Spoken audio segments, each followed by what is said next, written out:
with not just suppliers but manufacturers to really bolster and boost the supply that we need for PPE, which quite frankly is unprecedented during this crisis. Can I move on to the next question, please, which is Ida Gilmore from Channel 4. It's a question for the Home Secretary. Home Secretary, will you apologise to NHS staff and their families who've told us it's the lack of necessary PPE that's led to preventable mass infections and many deaths? Well, I think look, absolutely, we are focused as a government across all departments to make sure that everyone in the NHS has everything they need in terms of resources and equipment. And PPE is at the heart of that. Obviously, it is absolutely the heart of protecting everybody who is working night and day right now to save lives and prevent further deaths. Now, as you've already heard from Stephen, you've heard from the Secretary of State for Health and Social Care as well over a number of occasions and just standing here yesterday, that there is a clear plan when it comes to PPE in the NHS. There have been distribution issues. Those issues have now been addressed through working with the military, the MOD, who are absolutely triaging and getting the supplies out to the front line. But at the same time, there is an enormous effort, a Herculean effort right now, in terms of bolstering up our manufacturing capability and capacity.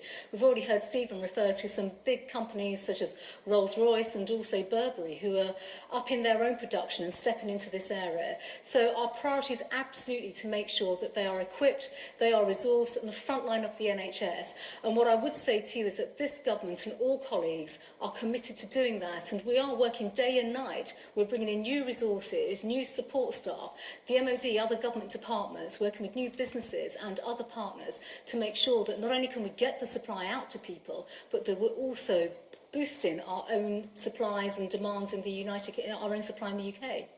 But no apology, Home Secretary, for these failings which NHS staff and their families blame on the government. Well, I'm sorry if people feel that there have been failings. I'll be very, very clear about that. But at the same time, we are in an unprecedented global health pandemic right now. It is inevitable that the demand and the pressures on PPE and the demand for PPE are going to be exponential. They're going to be incredibly high. And of course, we are trying to address that as a government. And I think that is right. That is our priority.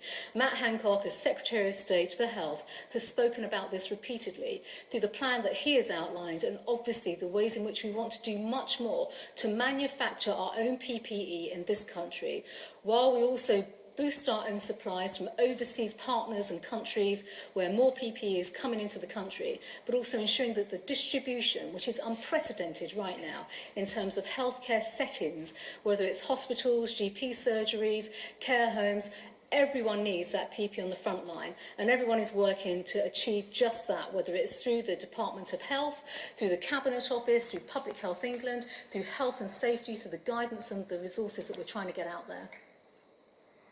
You are apologising for the lack of PPE, which has led to mass infections and deaths of several nurses and doctors. I have been very clear in what I have just said, and, I'm sorry that people feel that way, but I do want to say at the same time that we are doing everything within our power and our means to ensure that we can boost our capacity when it comes to PPE and to make sure that we can get PPE out to the front line in the NHS.